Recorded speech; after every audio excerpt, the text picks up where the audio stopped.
Welcome back to HQ, where all-world tight end Mark Andrews finally speaking out through social media for the first time since the Ravens lost in Orchard Park to the Bills.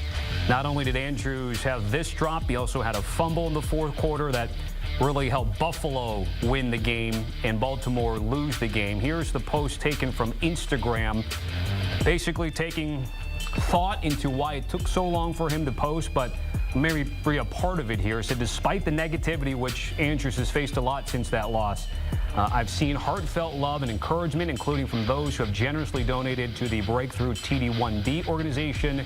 Even when the moment seems darkest, perspective can reveal that there's still a lot of light in this world. Bills Mafia, by the way, donating close to $100,000 or more to his organization to help cure type 1 diabetes. All right, we welcome Douz and BMAC back here to have a conversation about Mark Andrews. And Douz, I'll start with you. You guys have both played the game.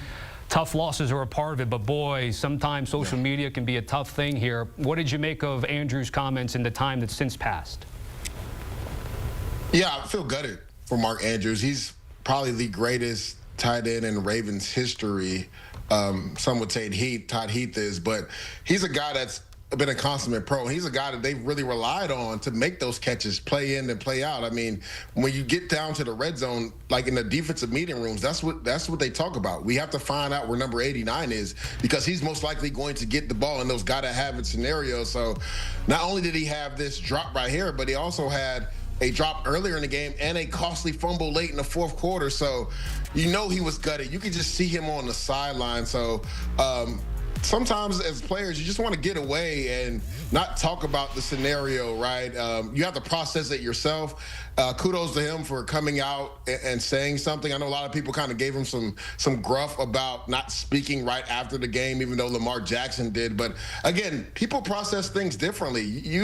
It's easy to say what a guy should or shouldn't have done when you're not in that scenario. So I love that he did come out and make a post explaining what he's been going through over these last 48 hours. But again, I just feel gutted for him, because that's something that is going to stick with him maybe for the rest of his life.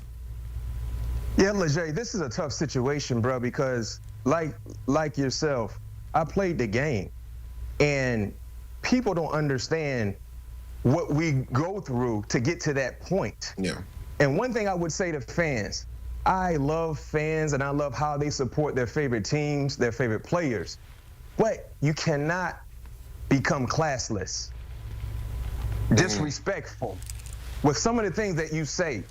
You have to understand something. Fans, you would never be more invested than the players that are actually playing.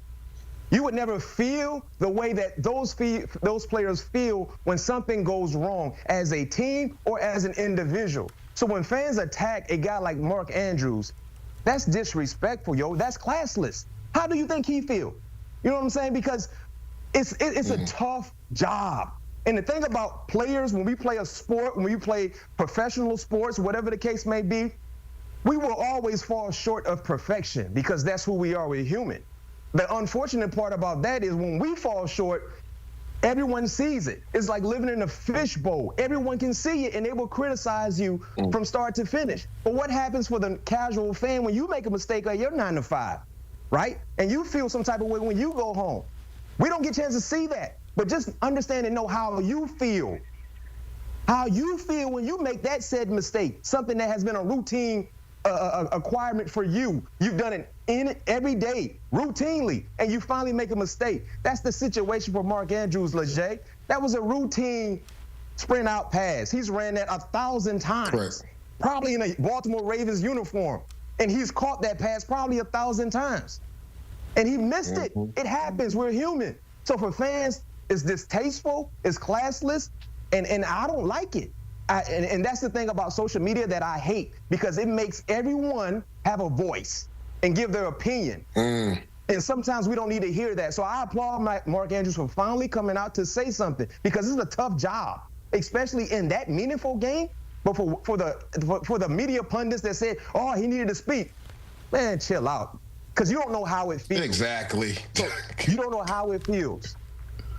In a game that close and of that magnitude, you can certainly understand why, but to your guys' point, social media can be tough, and you generally want to see people win the game, not lose it, but we always don't get that scenario playing out, especially in the playoffs. All right, B-Mac, let me come to you about the Pittsburgh Steelers, which the Ravens ended their season in the playoffs here. There's talk about Russell Wilson negotiating with the team about an extension here. I need sort of a Steelers Nation pulse check on whether this is a good thing. What are we thinking? Yeah, man, we're getting mixed views coming from Pittsburgh right now. We're getting mixed views, yo.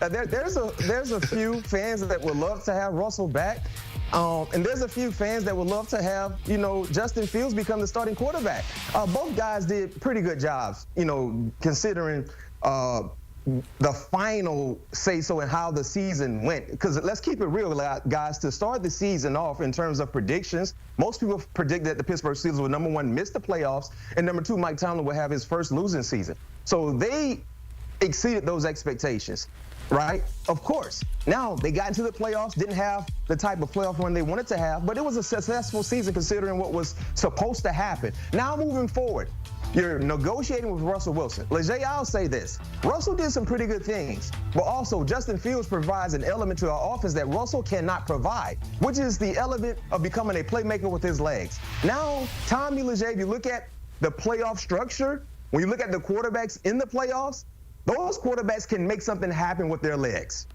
That is becoming a necessity in the NFL if you want to have a winner on your team at the quarterback position. Russell Wilson doesn't give you that element. If nothing is there in terms of his progression, if the pocket collapses, he's taking a sack or he's throwing the football away. That's a down wasted. Justin Fields is going to create something. He's going to make something happen, especially in the red zone. And the last thing I'll say in terms of these two quarterbacks, Leger, if you're negotiating with Russell Wilson, what is his going price? Because I would think, Leger, I'm not in the rooms, but I would think his price would be higher than Justin Fields because he played the majority of the season. I would think that. So if you're going to negotiate and throw out a number to Russell that is probably north of $35 million or $40 million, and you probably can get Justin Fields for lesser, and he's younger and he has a higher upside, I personally, Leger, would side with Justin Fields because you can get him for cheaper, and he has a higher ceiling in terms of where he is in his career. So much to break down in what you said. B-Mac, I don't know if you remember, it was about a week ago, me and you did the offseason plans for the Pittsburgh Steelers, and I had a quote when we did that segment. I said, doing the same thing over and over and expecting a different result is literally the definition of insanity. We know what Russell Wilson is. We've known what he's been the last couple years.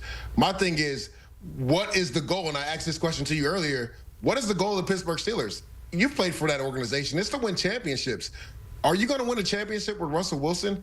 Let me just give you some numbers, B-Mac. When you look at the Steelers down the stretch in their last 5 games, you know what the offensive output was?